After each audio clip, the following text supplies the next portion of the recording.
ጉባኤ ኬልቄዶን ለየት የሚያደርጋል። ከቁስጥንጥንያ የተወሰነ ኪሎ ሜትር ርቃ የምትገኝ ቦታ ናት። ይህች ቦታ የተሰበሰቡባት ቦታ በልጅነቱ ገና ቅዱሳት መጻሕፍትን የተማረ በዚያን ዘመን የነበረውን ሕይወቱን ስናነሳ በዚያን ዘመን የነበሩ የሊቃነ ጳጳሳት ወይም የኤጲስቆጶሳቱ የሕይወት ጉዞ ይታወቃል። በዚህ ዘመን ክርስቲያኖች በአዋጅ የተገደሉበት ዘመን ነው። በጣም ከባድ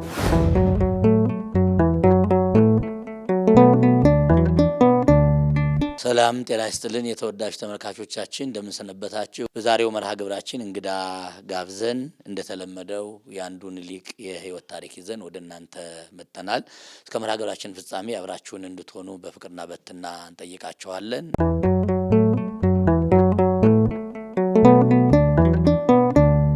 እንኳን ደህና መጡ። በዛሬው ዕለት የጋበዝንላችሁ እንግዳ መጋቤ ብሉይ ሐዲስ ቀሲስ መንግስቱ አማረ የደብረ መድኃኒት ቡልቡላ መድኃኔዓለም ቤተ ክርስቲያን ዋና የስብከተ ወንጌል ኃላፊ ናቸው። በሙያቸው ደግሞ የመጻሕፍተ ሐዲሳት የመጻሕፍተ ብሉያት ትርጓሜ መምህርና እንዲሁም ደግሞ በቤተ ክርስቲያን ትምህርት የቅዳሴ መምህር ከቅዱስ ያሬድ ደግሞ ዜማ አቋቋም እንዲሁም ቤተ ክርስቲያኒቷ የምትፈልጋቸውን ትምህርቶች ተምረው በብዙ አይነት መንገድ የሚያገለግሉ ዙሮ በማስተማር ስልጠናዎቹን በመስጠት ወንጌል እያገለገሉ ያሉ ታላቅ የቤተ ክርስቲያን መምህር ናቸው። ከእሳቸው ጋር ቆይታ እናደርጋለን። እናንተም አብራችሁን ቆዩ። መምህራችን በድጋሚ እንኳን ደህና መጡ። በሃይማኖት አበው መርሃ ግብራችን እንግዲህ በሃይማኖት አበው ሃይማኖታዊ አቋማቸውን ድርሰታቸውን ጽሁፋቸውን ካስቀመጡ ሊቃውንት መካከል አንዱን እንደመነሻ አድርገን የሕይወት ታሪካቸውንና እንዲሁም ድርሰቶቻቸውን ሃይማኖታዊ አቋማቸውን እያነሳን የምናወራበት ሳምንታዊ መርሃ ግብራችን ነው። ዛሬ እንግዲህ የምናነሳው ታሪክ የቅዱስ ዲዮስቆሮስ ታሪክ ነው። ቅዱስ ዲዮስቆሮስ ደግሞ በቤተ ክርስቲያናችን በዘመነ ሊቃውንት ካሉ ሊቃውንት መካከል ታሪኩ ድርሰቱ ጎልቶ ከሚታዩት መካከል አንዱ ነው። እንደው ቅዱስ ዲዮስቆሮስ ማን ነው ብለው ቤተ ክርስቲያን እንደው ቅዱስ ዲዮስቆሮስ ማን ነው፣ ምንድን ነው የተወለደ፣ መንፈሳዊ ሕይወቱ ምን ነበረ ብላ ታስተምራለች? እግዚአብሔር ይስጥልኝ። በመጀመሪያ ደረጃ ቅዱስ ዲዮስቆሮስን ለመግለጥ በእኔ አንደበት የሚወሰን ማንነት ያለው ሊቅ ብቻ አይደለም። ቅዱስ ዲዮስቆሮስ የተለየ ሕይወት፣ የተለየ ታሪክ፣ የተለየ ጉዞ፣ የተለየ ታሪክ ዳራ ያለው ሊቅ ነው። እንደነዚህ አይነት ሊቃውንትን ማንነታቸውን ስንናገር ምናልባት በእኛ አንደበት ተናግረን በእኛ ቃላት ተወስነው የምናገኛቸው ሊቃውንት አለመሆኑን በቅድሚያ ማሳሰብ እፈልጋለሁ። ምክንያቱም እኒህ ሊቃውንት የእነዚህ ሊቃውንት ሕይወት ታሪክ ለመግለጥ በንባብ ብቻ የሚገለጥ ሕይወት የላቸውም። ጸሎት ያስፈልገዋል። በጣም ጽሞና ያስፈልገዋል። ማስተዋል ይፈልጋል። ምክንያቱም እነሱ እንደኛ የሕይወት ታሪካቸውን በመናገር ሳይሆን በመስራት የመጡ ስለሆነ ማለት ነው። ቅዱስ ዲዮስቆሮስ እንግዲህ እንደ ማንኛውም የሰው ልጅ የተፈጥሮ ሂደት ወይም ጉዞ በግብፅ ተወልዶ ያደገ ብላቴና ሕፃን ነው። ከዚያም በመቀጠል በልጅነቱ ገና ቅዱሳት መጻሕፍትን የተማረ ነው። ቅዱስ ዲዮስቆሮስ ማለት መወለድ ቀጥሎም ደግሞ ያደገበት አንዱ የጥበብ ሂደት መማር ነው። መጻሕፍትን ተምሯል። ከዚያም አልፎ ደግሞ በመቀጠል የምናኔ ሕይወትን ነው የጀመረው። ከመወለድ መማር፣ ከመማር የምናኔ ሕይወት፣ ከምናኔ ሕይወት ቀጥሎ ደግሞ የታላቁ የሊቁ የቅዱስ ቄርሎስ ደቀ መዝሙር ሆኖ ረድ ሆኖ አገልግሏል። የሊቁን ትምህርትም ተምሯል። ሊቁ ቅዱስ ዲዮስቆሮስ በጠቅላላ ቅዱስ ዲዮስቆሮስን ማን ነው የሚለውን ለመግለጥ የስሙ ትርጓሜ ወይም ደግሞ የስሙን ትርጉም እንደምንይዘው ሁሉ የስሙን ትርጉም ታሪክ የመስቀሉን ነገር ወደ ኋላ ብናጠና በጣም የሚገርም ከዓለመ መላእክት ነው የሚጀምረው። ምክንያቱም ዲዮስቆሮስ ማለት በሚገርም መንገድ ትርጓሜ ስሙ ተወካፌ መከራ መስቀል ማለት ነው። ስለዚህ መስቀል ምንድን ነው ብንል አሁን የተሰቀለበት ኃይል የሚነሳ የታሪክ ዳራው ወደ ኋላ በጣም ብዙ ታሪክ ያለው ነው። እንደነዚህ አይነት ሊቃውንትም በትንቢተ ነቢያትም በብስራተ መላክም የተገኘ ልደት ያላቸው ትንቢት የሚነገርላቸው ከሚነገርላቸው ቅዱሳን እንዳንዱ ነው እና ዲዮስቆሮስ በግብፅ ተወልዶ ያደገ ከዚያም ቅዱሳት መጻሕፍትን የተማረ ከዚያ በኋላ የትምህርቱ ውጤት ለምናኔ ሕይወት ያበቃው እንደገና ከቅዱስ ቄርሎስ ጋር የኖረ ረድ ሆኖም አገልግሏል። የሊቁን ትምህርትም የተማረ ዲዮስቆሮስ ተወካፌ መስቀል፣ ዲዮስቆሮስ መስቀል የሚል ትርጉም የያዘ አንዱ የኦርቶዶክስ ተዋሕዶ እምነት ከምትቀበላቸው ትምህርቱን ዶግማውን ቀኖናውን ከምትይዝላቸው ሊቅ አንዱ ቅዱስ ዲዮስቆሮስ ነው። ቃለ ሕይወት ያሰማልን።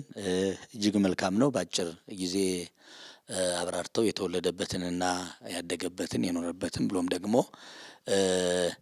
መንፈሳዊ እውቀትና መንፈሳዊ ሕይወት የተማረባቸው ምንጮቹንም ሳይቀር በሚገባ ነግረውናል። መልካም ነው። እንዲያው ከዚህ ጋር አያይዘን የደሴተ ቆጵሮስ ሊቀ ጳጳስም እንደሆነ የዜና ሕይወቱ ታሪኩ ይናገራልና እንደው በጵጵስና ዘመኑ ያሳለፋቸው ጊዜያት ምን ይመስላሉ? በጵጵስና ዘመኑ ያሳለፋቸው ጊዜያት እንደ ማንኛውም በዘመኑ እንደነበሩ የቤተ ክርስቲያኒቷ ሊቃውንት በቤተ ክርስቲያኒቷ የሚደርሰውን በሕዝቡ የሚደርሰውን መከራ በመጋፈጥና በቂ መልስ በመስጠት እንደዚሁም ደግሞ በሚደርስበት መከራም ይሁን በተለያዩ ፈተናዎች በማለፍ እምነቱን ጠብቆ የሚገባውን ትምህርት እያስተማረ ስርዓተ ሲመቱን በአግባቡ ጠብቆ የኖረና እስከ ጉባኤ ኬልቄዶን ድረስ ባለው ዘመን ውስጥ ቤተ ክርስቲያኒቷና ያለበትን እምነት መሰረተ ሃይማኖት አጠንክሮ የያዘ ሊቅ መሆኑ ነው የሚነገረው። የበለጠ በዚያን ዘመን የነበረውን ሕይወቱን ስናነሳ በዚያን ዘመን የነበሩ የሊቃነ ጳጳሳት ወይም የኤጲስቆጶሳቱ የሕይወት ጉዞ ይታወቃል። አንደኛ ሃይማኖትን ከምግባር ጋር አዋህደው የያዙ ናቸው። ሁለተኛ ለመንጋው ተላልፈው የሚሰጡ ናቸው። በሶስተኛ ደረጃ ሕይወታቸው የሚነበብ መጽሐፍ ነው። አራተኛው ይናገራሉ፣ የተናገሩትን ይተረጉማሉ፣ የተረጉሙትን ይኖራሉ፣ የኖሩትን ያስረክባሉ። ባጭሩ በዘመኑ የነበሩበት ሕይወት ምንድን ነው ከተባለ ከላይ ከነሱ በፊት የነበሩ የሊቃውንቱን ወይም ደግሞ በሰማዕትነት ያረፉ የአባቶቻቸውን ሕይወት ተረክበዋል። ከተረከቡ በኋላ ይኖሩታል። ከኖሩት በኋላ ደግሞ ያስረክቡታል። እንዲህ ባለ ሂደት የኖረ ነው። በውስጡ ያለው የኤጲስቆጶስነቱ ጉዞ፣ ሐዋርያዊ ተልእኮ፣ አገልግሎቱ ምን ይመስላል የሚለውን በዚያው በቅዱስ ዲዮስቆሮስ የድርሰት ክፍል ውስጥ ማንበብ ነው።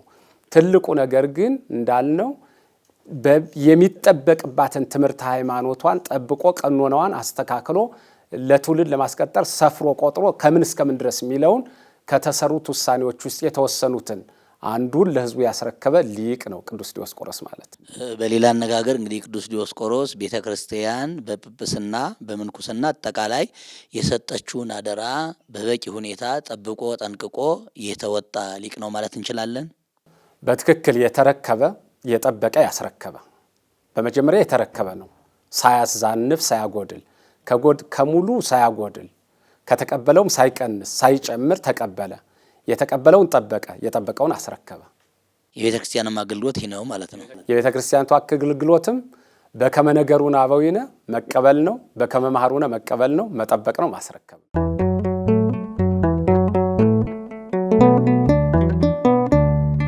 መልካም።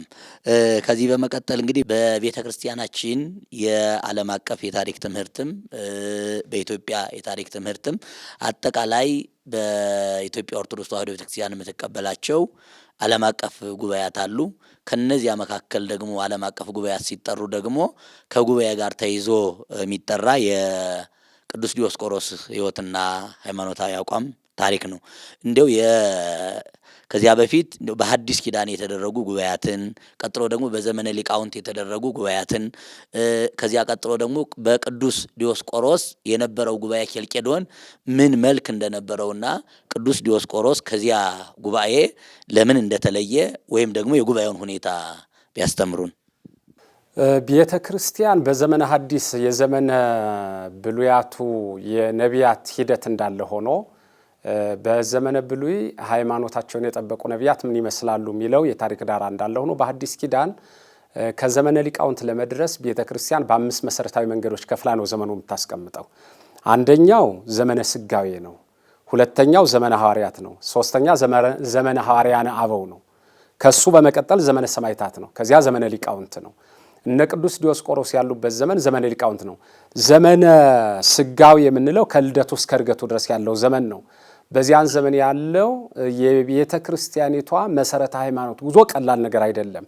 ምክንያቱም ከልደቱ እስከ ዕርገቱ ድረስ የተከናወነው ለዘመነ ሐዋርያትም ለዘመነ ሐዋርያነ አበውም ለዘመነ ሰማዕታትም ለዘመነ ሊቃውንትም ትልቁ በርከፋቹ ዘመን ይሄ ነው። ስለዚህ ዘመነ ስጋዌ አንዱ ይሄ ነው። ዘመነ ሐዋርያትን ስናነሳ ደግሞ ከ34 እስከ 7 ድረስ ያለው ነው። ከክርስቶስ የተማሩትን እየዞሩ ያስተማሩበት ዘመን ነው ዘመነ ሐዋርያትን ምንመለከት። ይህንን እንዳለ ሆኖ ዘመነ ተላውያነ አበው የምንለው ደግሞ በጣም የተለየ መንገድ የሚያሳየን ከ70 እስከ 160 ድረስ ያለው ዘመን ይህ ተላውያነ አበው የምንላቸው ለምሳሌ እነ አግናጤዎስ ምጥውል አንበሳ፣ እነ ቀለሚንጦስ ዘሮ የመሳሰሉ እንዲሁም ሌሎቹም እነ ሄሬኔዎስ የነበሩት ናቸው። ከነሱ ቀጥሎ የነሱን የተረከቡት ደግሞ ቀጥለው ዘመነ ሰማዕታት ነው። ዘመነ ሰማዕታት ከ160 እስከ 312 ያለው ነው። እነዚህ ደግሞ በዚህ ዘመን ክርስቲያኖች በአዋጅ የተገደሉበት ዘመን ነው። በጣም ከባዱ የነዚህን ጽዋ እንግዲህ ወደ ቅዱስ ዲዮስቆሮስ ተንደርድሮ የመጣበት መንገድ አለ። አንደኛ አብያተ ክርስቲያናት በአዋጅ ክርስቲያኖቹ ተገድለዋል። ሁለተኛው አብያተ ክርስቲያናት ተቃጥለዋል። ሶስተኛ ንብረቷ ተመዝብሯል፣ ተወርሷል። አራተኛው ማንኛውም ሮማዊ ከሆነ ከስራ ይባረራል። ከስራ ሳይቀር የሚባረሩበት ዘመን ነው። ይቀጥልና ማንኛውም ክርስቲያን ሕጋዊ ምክንያት ቢኖረውም ማንንም መክሰስ መብቱ አይደለም። ሕጋዊ መረጃ ይዞ ሕጋዊ ማስረጃ ይዞ መክሰስ አይፈቀድለትም። ክርስትናውን ክርስቲያን ነኝ ብሎ ከተናገረ እንዲከስ አይፈቀድለትም፣ እንዲፈረድለትም አይፈቀድለትም። ይሄኛው ዘመነ በጣም መከራው ከባድ ነው። ባጭሩ ለጣዖት የማይሰዋ ለአራዊት ይሰጣል፣ በመጋዝ ይሰነጠቃል፣ በእሳት ይቃጠላል፣ በልዩ መከራዎች ይገረፋል፣ ይቀጣል። ያ ዘመነ ሰማዕታት ነው። በኋላ ነው እንግዲህ የዲዮቅልጥያኖስ ከሞተ በኋላ ግን ቆስጠንጢኖስ ለቤተ ክርስቲያን መብት ሰጠ። ቤተ ክርስቲያን ከግብር ነጻ ትሆናለ፣ ዕለተ ሰንበት ትምህርት እንዲማሩባት እንጂ ስራ እንዳይሰራ የሚለው ውሳኔ ተወሰነ። ከዚህ ቀጥሎ ነው ታላላቆቹ ጉባኤያቶች፣ ዓለም አቀፍ ጉባኤያቶች ከዚህ በኋላ ጀመሩ። እንደው በሸር ልግባቦትና መሀል ላይ ልግባ። በተለይ እንደው ቤተ ክርስቲያን አሁን ይሄን የፈተና ዘመን እንደው ዛሬ ያለንበት የሚመስል ዘመን የምታስተምረው ለምንድን ነው? አሁን ሰማዕታት በዚያ ዘመን በሮም ዘመን የነበሩ ክርስቲያኖች መከራ የደረሰባቸውን እያነሳ እናስተምረን ለምን ይሆን እንዲሁ? ምክንያቱም ለምንድን ነው ከተባለ ሃይማኖት ምንቲቲ ሃይማኖት ምንድን ናት የሚል አለ። በጣም የሚገርመው ይሄ ብዙ ጊዜ ምእመናንም ከሚጽናኑበት እኔም እንደ ቤተ ክርስቲያን ልጅነት ምእመናን ሳስተምር ከመጽናናበት ነገር ሃይማኖት ምንድን ናት የሚለውን ያመጣና ሃይማኖትን ይተረትራታል። ከዚያ በኋላ ከወዴት አገኘናት የሚል ያመጣል። ምንድን ነው የሚለው? ዘመሃሩን አበዊነ እኛ ዛሬ የያዝናትን ሃይማኖት ትናንት የነበሩ አባቶቻችን አስተማሩን። ወዘ አበዊነሰ መሃርዎሙ ሊቃውንት ለእነሱ ደግሞ ሊቃውንት አስተማሯቸው። ወዘ ሊቃውንትሂ መሃርዎሙ ሐዋርያት ለሊቃውንቱ ሐዋርያት አስተማሯቸው። ወለ ሐዋርያቲ መሃርዎሙ እግዚእነ ኢየሱስ ክርስቶስ ለሐዋርያትም ክርስቶስ አስተማራቸው። ክርስቶስ ያስተማራቸው ትምህርቱን ብቻ የለም፣ መከራውንም ነው፣ ግርፋቱንም ነው፣ ስቅላቱንም ነው፣ ስደቱንም ነው። ስለዚህ ያስተማረ ትምህርቱን በቃል ስራውን በግብር ነው ያሳየ። ቤተ ክርስቲያን ማለት እኮ ያኮናት ተወካፊ መስቀል ያልነው ዲዮስቆሮስንም ለዚህ ነው መስቀል ብለን የገለጥንበት መንገድ ይሄ ነውና ይህንን የምታስተምርበት መንገድ አንደኛ ለጥባት ያገለግለናል። ጥባት ጭካኔ እንዲኖረን ሰማዕታቱ ዋጋ እንዳገኙበት እንጂ እንዳልተጎዱበት፣ ሰማዕታት በግልጥ የክብር አክሊል የተቀዳጁበት እንጂ ልብሳቸውን ቢገፈፉ የብርሃን ልብስ፣ የሾህ አክሊል ቢቀዳጁ የብርሃን አክሊል፣ በትረ ምርኮዛቸውን ቢቀሙ በትረ መስቀሉን በትረ ብርሃኑን የተሰጡበትና የታደሉበት መሆኑን ልንጸናበት ልንበረታበት ቃል ኪዳንም ስላለው ነው አጥብቀን የምናስተምረው እንጂ እንዲህ አይነት መከራ የገጠማቸው አሉና መከራው አይገጠማቸው ማለት አይደለም።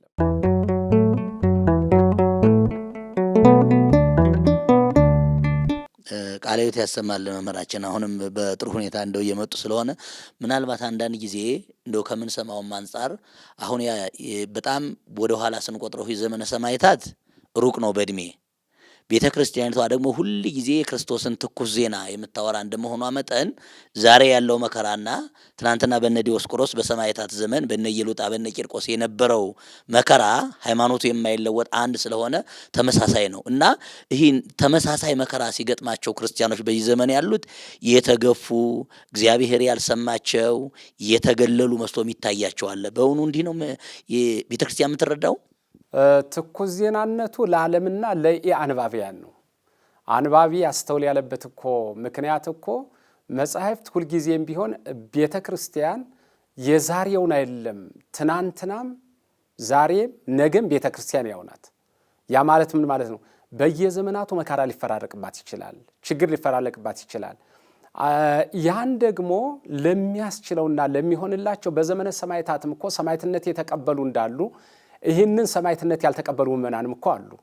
ሰማዕትነቱን ታድለውትና የሚገባቸው ክብር የሚቀዳጁበት ሆኖ የተቀበሉታሉ። ከዚህ መከራ ደግሞ የሰወራቸው ደግሞ አሉ። ምናልባት መከራ የተቀበሉትንና መከራ ያልተቀበሉትን በምን ምክንያት ነው ስንል ሁሉንም በየሚችለው መጠን ነው እግዚአብሔር የሚሰጠው። ሰማዕትነት ክብር ለሚገባቸው የሰማዕትነት ክብርን እንዲታደሉታል። ሰማዕትነትን ደግሞ ለማይችሉት ደግሞ በኪነ ጥበቡ ደግሞ ይሰውራቸዋል። ሁሉንም በየአቅሙ፣ ሁሉንም በየደረጃው፣ ሁሉንም በየጸጋው ነው የሚያድለው። ለሰማዕትነት ክብር የተመረጡ አሉ። እንዲህ አይነቱን ጽዋ እንዲቀበሉ የተፈቀደላቸው አሉ። በቃላቸው መስክረው ሰማዕትነት እንዲቀበሉ የተፈቀደላቸው አሉ። በተጋድሎ እንዲኖሩ፣ በጸሎት እንዲኖሩ፣ በምናኔዎት እንዲኖሩ፣ እንዲሁ ደግሞ መከራውን በማየት መከራውን ያሳልፈላቸው አሉና ቤተ ክርስቲያን የምታስተምረው ትኩስ ዜናነቱ ምናልባት በመናገርና አሁን በማየት ካልሆነ በስተቀር ቤተ ክርስቲያን የትናንትኗ ቤተ ክርስቲያን ያን መከራ ተቀብላለች፣ ያንም አሳልፋለች፣ ዛሬም ትቀበላለች፣ ነገም ታሳልፈዋለች፣ እንዲሁ ትኖራለች። መጨረሻ ግን በክብር አክሊል ተቀዳጅታ የመጨረሻውን ክብር ትጎናጸፋለች ማለት ነው። ቃለ ሕይወት ያሰማል። የተወደዳችሁ ተመልካቾቻችን ወደ እናንተ እያቀረብን የምንገኘው ሃይማኖታዊ በተሰኘው ሳምንታዊ መርሃ ግብራችን የቅዱስ ዲዮስቆሮስን ሃይማኖታዊ ተጋድሎ አቋም፣ ድርሰት፣ ሕይወት ወደ እናንተ እያቀረብን እንገኛለን። እንግዳችን ቅድም እንዳስተዋወቅናችሁ መጋቤ ብሉይ ወሐዲስ ቀሲስ መንግስቱ አማረ ናቸው። አሁንም አብራችሁ እንድትሆኑ በድጋሜ በፍቅርና በትህትና እንጋብዛለን። መምህራችን ቃለ ሕይወት ያሰማልን። እንግዲህ መሀል ላይ እኔ ይዤዎት ነው። በተለይ ቤተ ክርስቲያን ይህ ፈተናውን እያለፈች መሄድ ነው። ፈተናው፣ መከራው፣ ችግሩ አያስቆማትም። ወደፊት ነው፣ እንደ ጨለማ ነው። ጨለማው ሲመጣ እንደገና ብርሃን እንደሚመጣ ጨለማውን እያለፈች ብርሃንን እያስቀደመች የምትሄድ መሆኗን እጅግ በሰፊው አስተምረውናል። እንደው ዘመነ ሰማዕታት ላይ ዘመኑም ዘመን ስለሆነ ያዛር እየወት ነው እንለፈውና ወደ ዘመነ ሊቃውንት ነበር እንግዲህ ቅድም መንገድ ላይ እያደረጉ የነበሩ እንዲሁ ቅዱስ ዲዮስቆሮስ የነበረበት ጉባኤውና ዘመነ ሊቃውንት ምን እንደሚመስል ጥሩ። ዘመነ ሰማዕታትን እንዳየነው እንግዲህ የነበረውን መከራ አይተነዋል፣ የነበረውን ነገር አይተነዋል።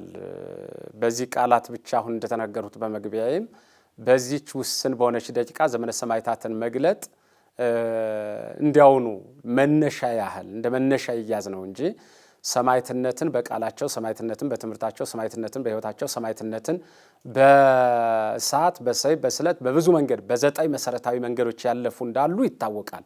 የሰማዕትነት መንገዶቹ ሰማዕትነትን ያለፉባቸው መንገዶች በጣም አበይት የሚባሉ 9 መሆናቸው ይታወቃል። ወደ ዘመነ ሊቃውንት ልምጣና ከዚያ በመቀጠል እንግዲህ የቤተ ክርስቲያኒቷ ፈተና፣ የቤተ ክርስቲያኒቷ ችግር ያ ዘመነ ሰማዕታት አልፎ ሊቃውንቱ የእፎይታ ጊዜ ሲያገኙ፣ እፎይታ ማለት ምንድን ነው? የቤተ ክርስቲያኒቷን ፈተና የሚወያዩበት፣ ችግሯን የሚፈቱበት፣ ቀኖናዋን ዶግማዋን በአግባቡ የሚሰሩበት ያችን የረፍት ጊዜ ስላገኙ ዓለም አቀፍ ጉባኤያቶች ተጀመሩ። እዚያ በኋላ ይሄ ማለት ጉባኤ ኒቅያ፣ ጉባኤ ቁስጥንጥንያና ጉባኤ ኤፌሶን ናቸው ታላላቆቹ። በከመማሩ ነው የምንለው ይህንን ነው። ያው በ325 ጉባኤ ኒቅያ ተካሄደ፣ በ381 በአራተኛው ደግሞ በ431 ደግሞ ጉባኤ ኤፌሶን ተከናወነ። እነዚህ ጉባኤያቶች እንግዲህ በ55 በ58 በ21 ዓመት ልዩነት ነው። አንደኛው ጉባኤ በአንዱ ጉባኤና በአንዱ ጉባኤ መካከል ያለው የ55 ዓመት ልዩነት ነው። በአንዱ ጉባኤ መካከል ያለው እንደገና የ58 ዓመት ልዩነት ነው።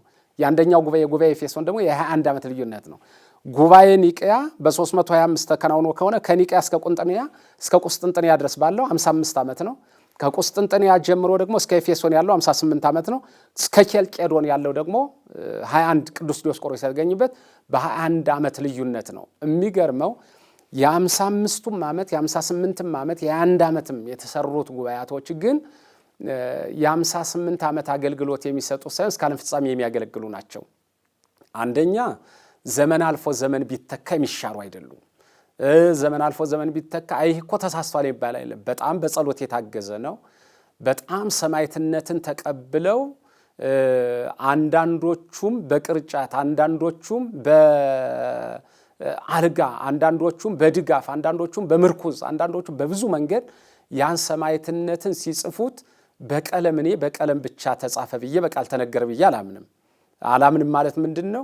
በደማቸው ነው የጻፉት ነው ምለው። ሕይወታቸውን ስናይ የመጡበትን ጉባኤው ላይ ለመገኘት ያደረጉትን ነገር ስናይ በዚህ መንገድ ነው እና እነዚህ ጉባኤያቶች ተከናወኑ። እነዚህ ዓለም አቀፍ ጉባኤያቶች ናቸው።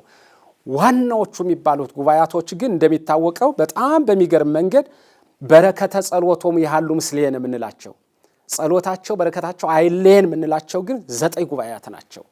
ይሄን ማለት በአገኘሁት ገጸ ንባብ ጥናትና 9ኙን ጉባኤያት በአንድ ትልቅ መጽሐፍ ውስጥ በረከተ ጸሎቶ የምንላቸው ስላለ እንጂ አጥኒው ቢያጠና በጣም ጥቃቅን ጉባኤያቶችን እያጠና ቢሄድ ብዙ ሊሆኑ ይችላሉ። ከዚህም በላይ የሚገርመው የመጀመሪያው ጉባኤ የእንቆራ ጉባኤ ነው። ከጉባኤ ኒቄያ በፊት ያ ማለት ምን ነው? 12 ኤጲስቆጶሳት የተገኙበት ጉባኤ ነው። በመቀጠል ነው ሁለተኛው ጉባኤ ደግሞ ቅርጣግና ነው። 50 ኤጲስቆጶሳት ነው የተገኙበት። ሶስተኛው ጉባኤ ደግሞ ግንግራ ነው። እነሱ ደግሞ 15 ኤጲስቆጶሳት የተገኙበት ነው።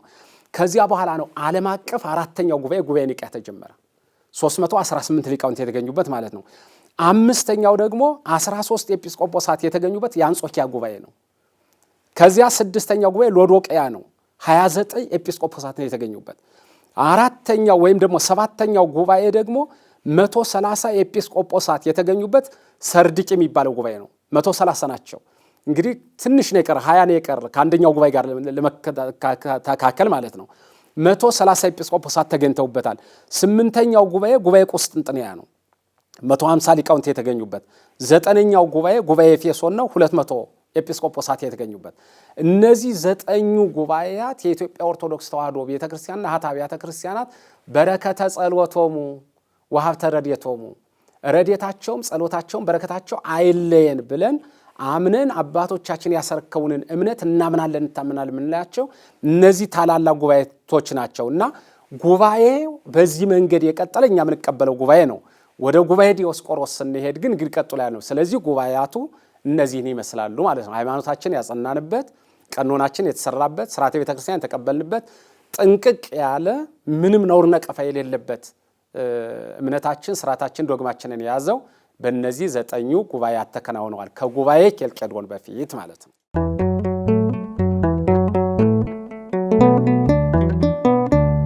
ቃለ ሕይወት ያሰማልን መምህራችን። የተወዳጅ ተመልካቾቻችን እንግዲህ እንደሚታወቀው ዓለም አቀፍ ጉባኤያት የምንላቸው አለ። እኔ ደግሞ መምህራችን ዝርዝር አድርገው የነገሩን ደግሞ በስርዓት መጻሕፍት የተጻፉ ቤተክርስቲያን የምትቀበላቸው እነዚህ ጉባኤያት ደግሞ በእነዚህ ውስጥ ተካተው በልዩ ልዩ የስርዓት መጻሕፍቶቻችን ላይም አገልግሎት የምንሰጥባቸው ቅድም እንዳሉት ሀታ አብያተ ክርስቲያናትም የምትቀበላቸው ታላላቅ ጉባኤያት እንዳሉንና ቤተክርስቲያኒቷ ሰፊ እውቀት፣ ሰፊ መረጃ፣ ዝርዝር ጉዳይ እንዳላት ነው እያስተማሩን ያሉ።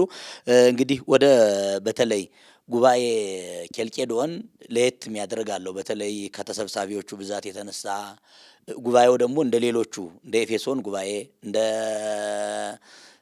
ቁስጥንጥንያ ጉባኤ እንደ ኒቄያ ጉባኤ በስምምነት የተደመደመ ጉባኤም አልነበረም። እንደው ምን ይመስል ነበር ያ ጉባኤ? በብዛት ደረጃ በእርግጥ ወደ ኋላ ላየነውም እንጂ ጉባኤ ኒቄያ ላይም የተገኙት በ2000 የሚቆጠሩ ተሰብሳቢዎች፣ በተሰብሳቢ ደረጃ ሌሎቹም ጉባኤያት በብዙ ሺህ የሚቆጠሩ ነበሩ።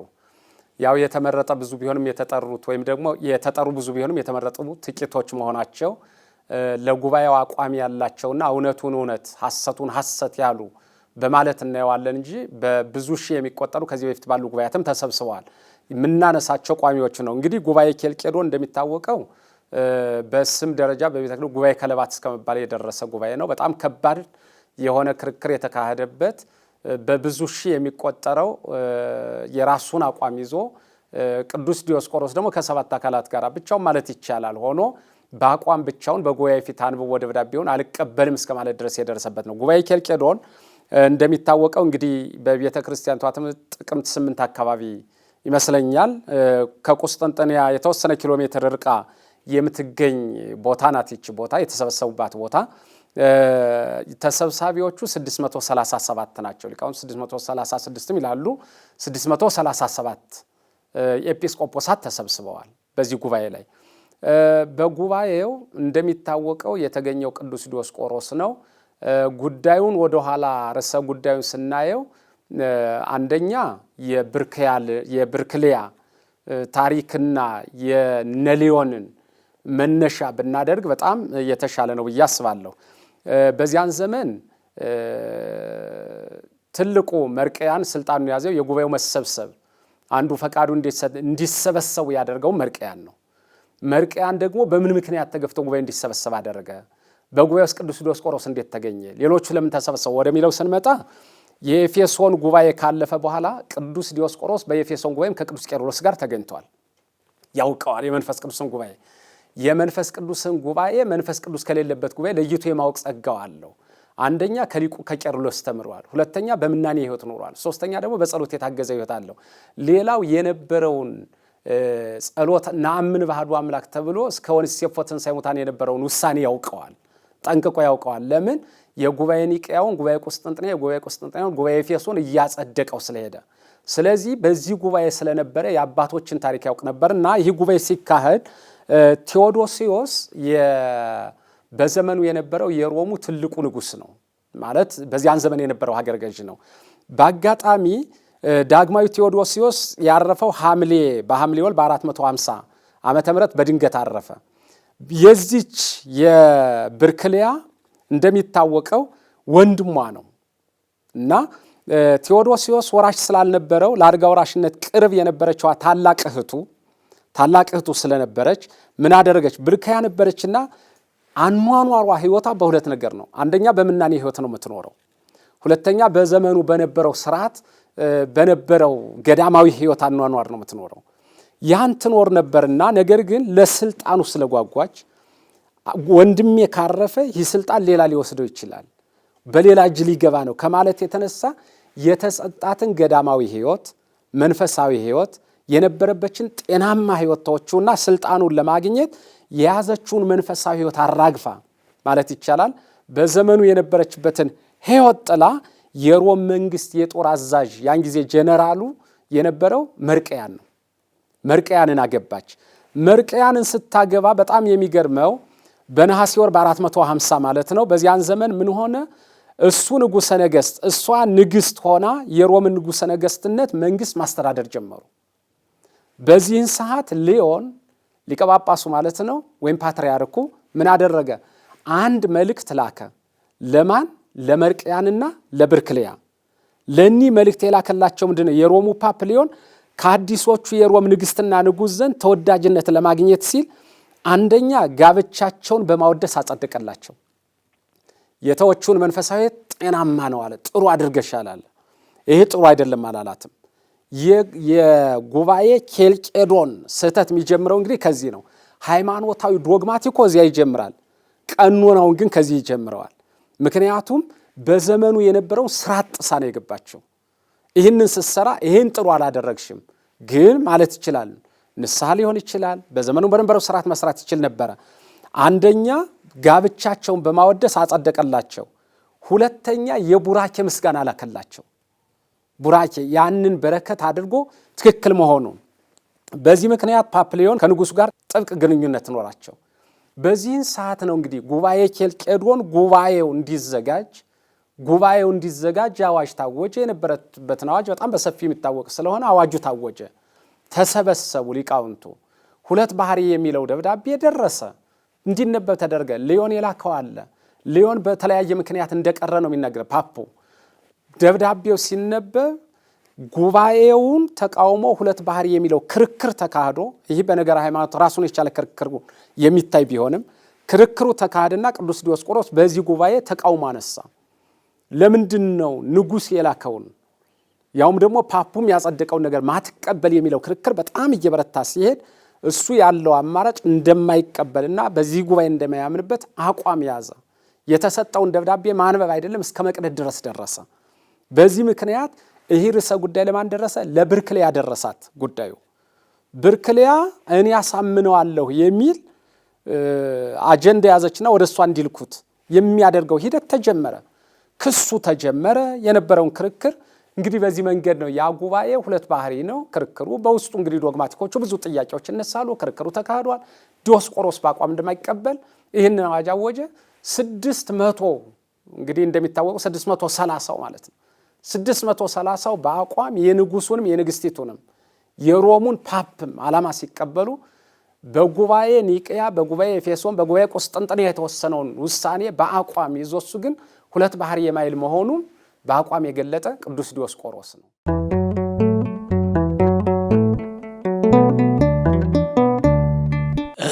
ቃለ ሕይወት ያሰማልን መምህራችን። የተወዳጅ ተመልካቾቻችን ወደ እናንተ ስናቀርብላችሁ የነበረ ክፍል 1 የቅዱስ ዲዮስቆሮስ ሃይማኖታዊ አቋም፣ መንፈሳዊ ተጋድሎ እንዲሁም ድርሰት ይህን ይመስል ነበረ። በሚቀጥለው መርሃ ግብራችን ክፍል 2ን ይዘንላችሁ እንቀርባለን። ከቀሪ የኢትዮጵያ ኦርቶዶክስ ተዋሕዶ ቤተክርስቲያን መርሃ ግብራት ጋር አብራችሁ እንድትሆኑ እየጋበዝ እኛ ከወዲሁ እንሰናበታለን። ሰላም እግዚአብሔር ከሁላችሁ ጋር ይሁን።